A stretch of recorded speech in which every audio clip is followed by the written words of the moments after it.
Je poserai la question aux Algériens en tant qu'ils sont des individus,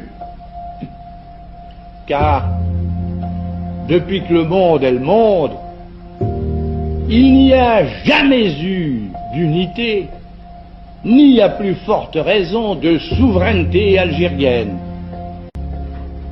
sans qu'à aucun moment et d'aucune façon il y ait eu un État algérien. La question, c'est qu'est-ce que c'est qu'un Français? Par exemple, vous êtes Français, je suis Français, et tous les deux, nous portons le nom de nos envahisseurs. Mais nous apprenons que nos ancêtres étaient les Gaulois. Une curiosité, parce qu'à un moment de notre histoire, dans ce pays où l'État a créé la nation à partir de tribus, de morceaux, qui n'avaient aucun sens ni aucune relation entre elles. Il n'y a rien qui ressemble moins à un Celte qu'un Basque, qu'un Corse ou qu'un Alsacien. Nous avons été envahis par les Francs qui étaient issus de peuples scandinavo-germains. Nous avons ensuite été envahis par les Normands, nous avons été envahis par les Romains.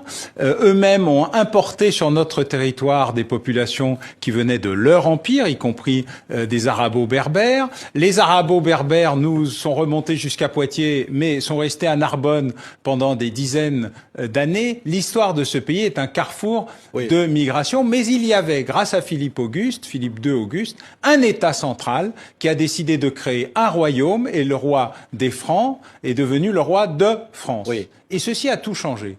Et au nom d'une logique qui existe toujours dans le Code civil, l'assimilation, nous avons réussi à faire à ce que tous les résidents sur le territoire se trouvent une identité commune. Je rappelle d'ailleurs que la nationalité française ne date que de la Révolution française.